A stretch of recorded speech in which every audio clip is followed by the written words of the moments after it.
Hey, I'm Paul, and this video is about a very interesting case that's recent. So there's still no final verdict, but stick around until the end because I can't believe what happened. Zachary Lathan moved into his grandparents' house, located in Vineland, New Jersey, when he was 16 years old. He liked to drive fast, would go over the speed limits, and had aggressive and violent behavior. He became emancipated at 17, joined the army when he turned 18, and this is how he describes himself in one of his TikToks. Drives a Mustang or Camaro, can drink more than you, always loud, anger management issues, owns guns, likes to party, my neighbors hate me, what are turn signals? First of all, why does he think this description or these things are positive? Having anger management issues and owning guns is a huge red flag. Right away, you know something bad's gonna happen. There isn't much information about him, since after the case, he deleted his social media content, but from the little information available, he seems to be an egocentric and violent man. His neighbor, Mr. William Durham, didn't take long to complain to Zach's grandparents about his behavior, since, as I mentioned, he was aggressive, drove fast, didn't respect stop signs or speed limits, especially because they lived in a very quiet area, so he stood out for how noisy he was. And besides, there were quite a few children in this area who would go out to play in the streets, so Mr. Durham's family was worried about the neighborhood kids. He didn't want anything to happen to them, and didn't want Zach to be driving fast one day and end up causing an accident. His grandfather talked to Zach, told him that his behavior was wrong, and that he should go apologize to this family in person. At first, Zach didn't want to do it, but his grandfather made him. So he went to this family, apologized, but he wasn't honest, because afterward he kept up this kind of aggressive and violent behavior. This is where the problem between Zach and his neighbor begins. In April of this year, Zach was arguing with Mrs. Durham. He recorded part of the conversation and uploaded it to TikTok. The lady's name is Catherine, but Zach kept calling her Karen over and over again. Karen is a derogatory term used in the United States to refer to a woman, usually white, who meddles in things that aren't her business and complains about everything. What are you gonna do, Karen? That's not my name, so get my name straight. This video went viral on some social networks, like Twitter and TikTok, for example. The worst part is that people were encouraging Zach to get revenge on her and to keep arguing with this woman. They commented things like, throw eggs at her house, slash her tires, and stuff like that. His followers wanted to see more content like this. They enjoyed watching him bother his neighbors, and he, being an egocentric person who craved validation, was happy to get all this attention. One day, he also recorded another TikTok where he was outside the Durham family's house and shouted, "Hey Karen, we went viral." Later on, he made another TikTok showing an argument he was having with his neighbor's son, who is 21 years old. The Durham son says to him, "Get out of the car." Zach replied, "I'm armed." He posted it with the caption, "Karen's son found the video that went viral and tried to get me out of my car." He also wrote something like for the next part or something like that. His neighbors decided to talk to the police about everything that was happening, but the officers didn't press charges, even though they knew he already had problems with the law. There were other reports about threats he had made, other people, aggressive behavior, hitting, and other minor crimes. All of this happened when he was under 18 years old. While all this was going on, Zach continued to be a danger to society, driving carelessly, being rebellious, not obeying the law, and on top of that, harassing his neighbors, recording them and posting these videos online, where you could often see his house, his address. He didn't care about bothering other people or about the consequences this had. He wanted to make his neighbors angry, specifically Catherine, whom he liked to record all the time, since he became famous because of the whole Karen thing and wanted to have more content about her. He would bother her, walk by her house all the time. As soon as she came outside, he would start recording her. I mean, it was really like he was spying on her and nobody did anything about it. The police did absolutely nothing. Sometimes, when she realized what was happening, he would blow her a kiss. The family kept insisting with the police. They took their statement, and with the evidence from his own TikToks, they filed a report.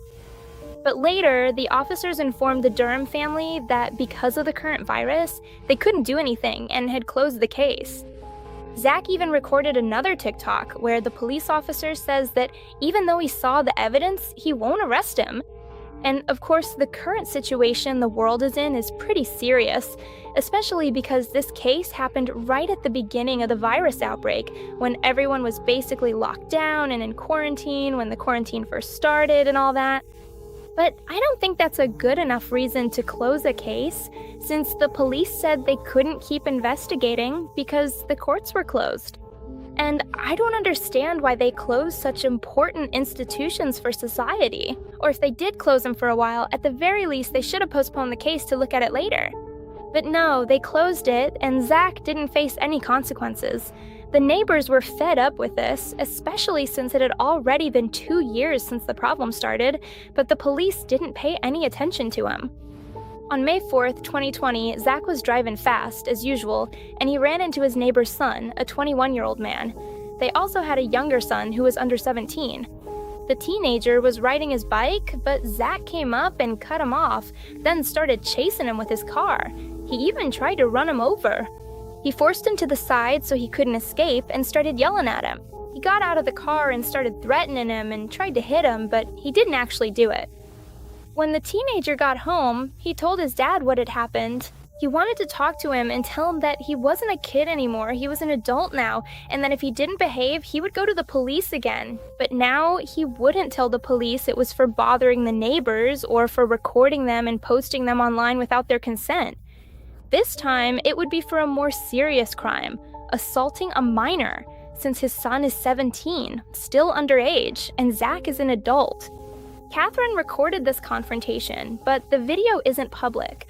Only the authorities have it, although the report describes what happened. While they were having this argument, Zachary got really angry, so much so that he elbowed Mrs. Catherine to take her phone away, and then he ran back to his house. Zachary's wife, by the way, he has a wife named Sarah who's 18 years old, but again, there's no information about her.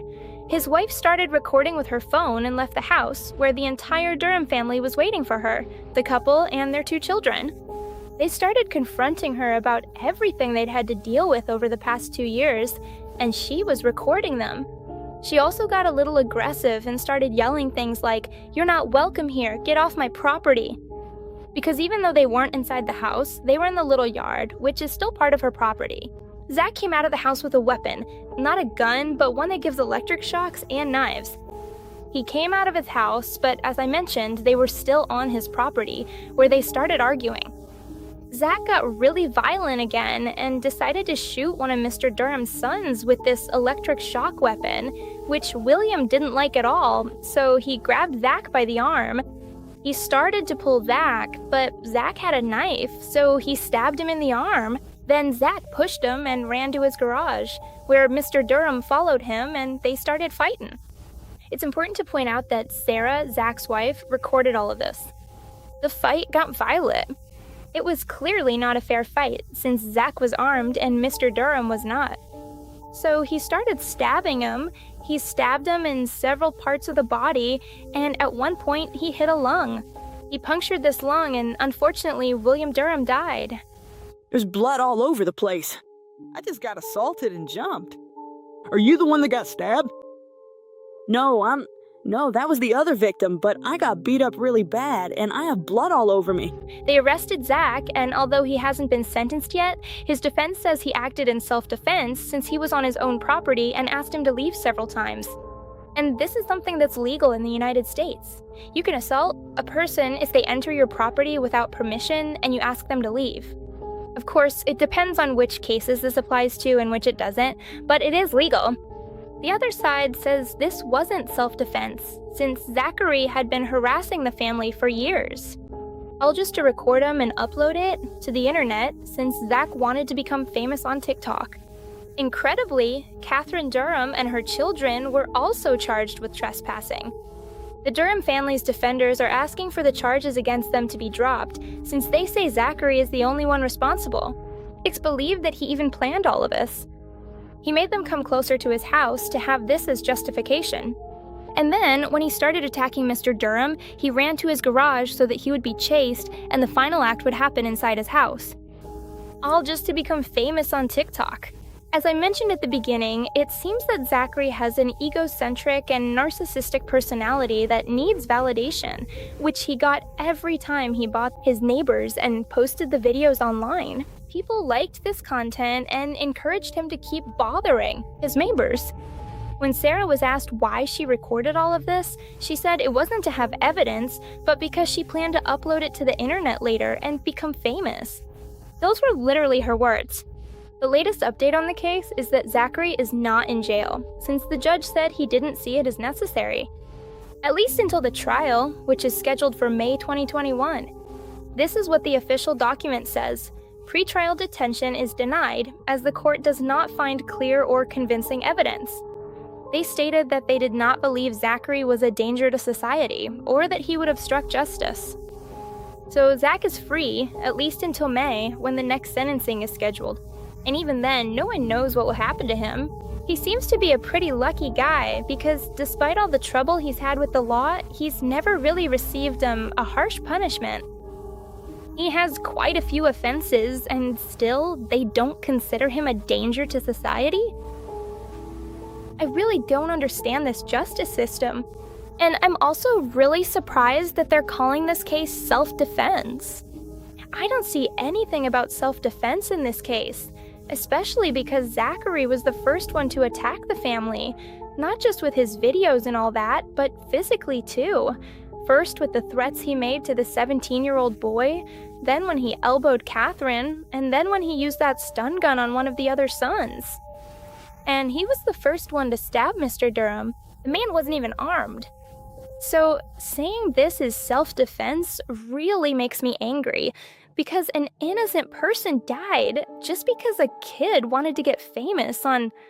And that's all the information about the case. When the hearing happens, I'll keep you updated, because I think it's a really interesting case, and if they let him go free, I'm going to be really upset. But in the comments section, please tell me your opinion, because I love reading them. If you liked the video, please give it a like. If you're not subscribed, you should subscribe and turn on the notification bell so you get notified every time I upload a new video.